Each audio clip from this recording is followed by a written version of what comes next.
I'm a 3D artist, and in this video, I made an entire game to harass my viewers with in only 24 hours, and I regretted every single minute of it. 3 months ago, I made my very first game, if you can call it that, in only 3 weeks. I've never worked so hard on something in my entire life, but nobody believed I actually did it. It wasn't actually 3 weeks. He probably just looked it all up on the internet, like I showed in the beginning of the video. As a game developer myself, this is physically impossible. You would have had to make the models in like 2 days. Oh, you guys want to see impossible? For this game, I'm thinking underwater open world survival simulator. Is that doable in 24 hours? I'm not gonna think about that right now. I started by blocking out a city for players to explore. It's got solar panels and poor cable management. Check out the detail on these buildings. On this channel, I really like to hold myself to a high quality standard. Next, I made this submarine, which does not look like toothpaste. Thank you very much. Stick a cave on there real quick, and that's a level design if I've ever seen one. Finally, I put this big vault door on the cave. Maybe the creature goes in there, maybe you unlock it later on. Honestly, for 45 minutes, it could be worse. I'm using Godot for this because, I'm basically an expert now apparently, and it is looking pretty good, but it doesn't exactly scream underwater. I gave it some ambient lighting, some fog, and yeah, that's basically AAA quality. I think we can call it that. I guess the players shouldn't just be swimming around in pitch darkness, so I added a flashlight, and with that, lighting is finally complete. Not bad considering we're only 2 hours in? Huh. You know, it probably wouldn't hurt to add some caustic. I have made a severe and continuous lapse in judgment, but the caustics look good, so I say it's worth it. I also added a world time, a day-night cycle. It rotates the sun, animates the decals. It even changes the brightness of the caustic effect to match the brightness of the sun. I don't even have a player yet. Why am I doing this? The city's great by itself, but it's not really a game. My idea is basically a tether system where the player is physically tied to the submarine. It could single-handedly carry the gameplay, and it wouldn't be too hard to make. Never let me brainstorm mechanics again. This is the worst idea I could have come up with for this. Basically, the tether has a length, and if you run out of length, the player stops. But they don't just stop. They also have to move and slide across this invisible sphere. Simple enough, right? Wrong. Then you gotta introduce other objects. What happens if a cube gets in the way? You can't just pass right through it. It has to automatically subdivide itself and re-anchor across any point it hits. But it can't stay anchored because the player also has to backtrack. So I made the points detach themselves if the player is on the opposite side of the face normal for too long. The fun part is now we just have a bunch of points floating in space, so they have to automatically merge themselves back in line so we don't end up with this nonsense. Honestly, even thinking of this system was a mistake, but somehow I managed to finish it in just about 5 hours. And while this still is not a game, it's really fun to mess around with. One time I launched myself so hard I broke the tether somehow, so hopefully that doesn't happen again. There's only 10 hours left before I release this to my audience, and we have one singular mechanic, so I gotta wrap this up quick. I started making some modular pieces to build houses out of. This is not something you're supposed to do in 2 hours, but I'm doing my best, okay? I ended up making a bench, a table, a few rocks, some kelp, and 25 individual building pieces with a total of about 2,000 vertices. So yeah, that's 37 assets in 2 hours. Is that impossible enough? These walls look kind of empty. If only there was a sturdy metal poster or something I could put on. Thankfully, this video is sponsored by Displate. They sell these really high quality posters which look great and they're made of metal. They're pretty impressive looking and it's basically impossible to mess it up. Please don't try. Displate has over 2 million artworks to choose from to fit whatever niche interests you may or may not have. And they're so simple to mount, even I can do it.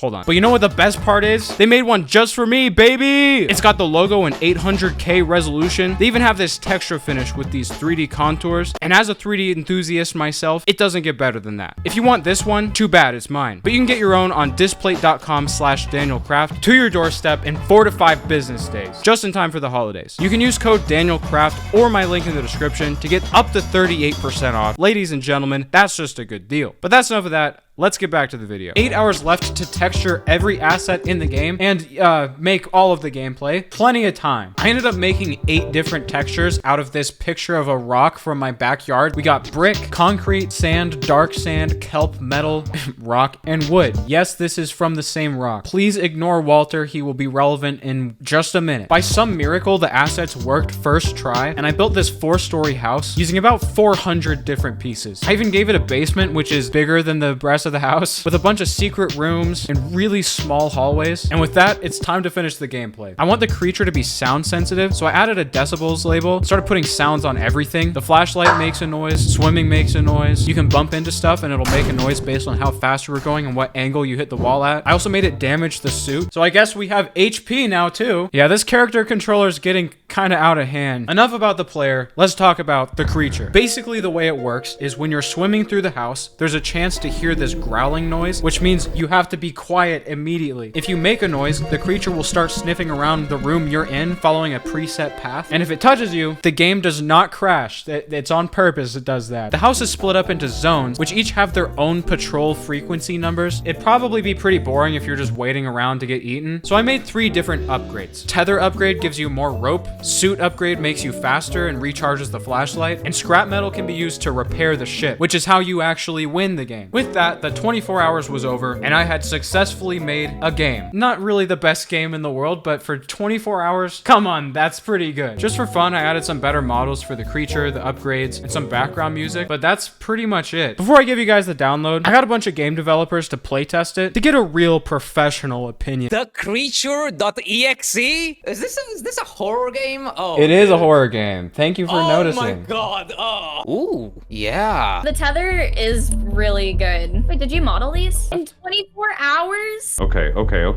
I'm understanding. Dude, this is such a vibe. I'm terrified of the noises in my ears. Trying to not die. That's like my strat right now.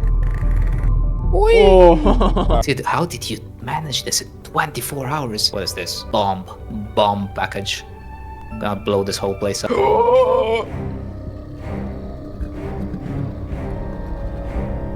Don't bump. Hey. Don't bump. Whoa!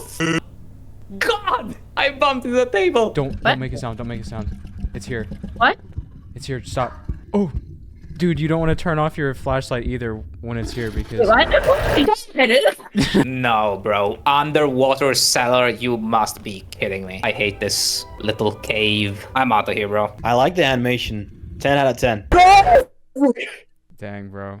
I like the sound it makes. Sounds like Home Depot. Oh, there it is. No! Leave me alone. No! Don't run into the wall. Oh. Okay, Daniel, this is the point of no return. Careful. Just slip through the door. Reel in, get me the hell out of here. Don't crash. My heart is pounding right now. The door's right there. Freedom! Oh my god, dude. Yeah, you did it.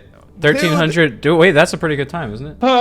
Okay, that's my record. All right, let's go. 51 minutes. I think the game itself is really cool. I would emphasize the underwater portion by doing more out in the open things. The real scary part about underwater is that you are open on all sides. 24 hours, I might give you a 10. General game, it will probably go down to an 8. That was a great experience, dude. The sound design is great. The atmosphere is like perfect. I almost lost and I was like very actually scared. The vibes, the feeling, that was good. I have to give this like a solid 9 out of 10, dude. Sound design, 10 out of 10. Graphics, 7.5 out of 10. I think the fish is bullshit though. It flicks around a lot, it teleports. Not a fan of the fish. Yeah, I'm gonna give it an 8 out of 10. But there's no buildings. And the next game I see you make, I wanna see some buildings. Sorry, man. 3 out of 10.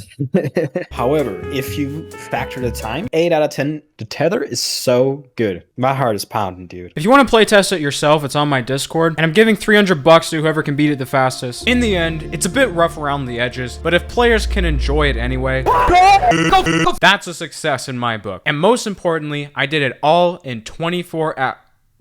25? Guys, wait, I can explain. I didn't mean to.